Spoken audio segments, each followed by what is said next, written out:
Kiswahili. Maana ya leo ni mawasiliano. Nani anaweza kukwambia maana ya mawasiliano? Yesu! Wewe. Mawasiliano ni kitendo cha kubadilishana taarifa au habari baina ya watu wawili au zaidi. Safi.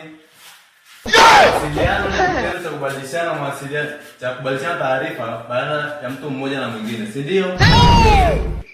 Sawa. Help me! Ikia.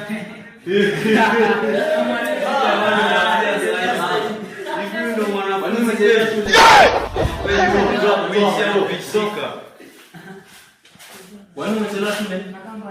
Unakaa mbali? Ndio uchelewe shule? Ndio.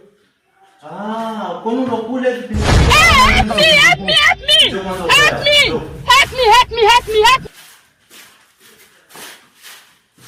Au ni kufanyia mpango wa Yesu. Jesus is Lord. Help me! Wewe.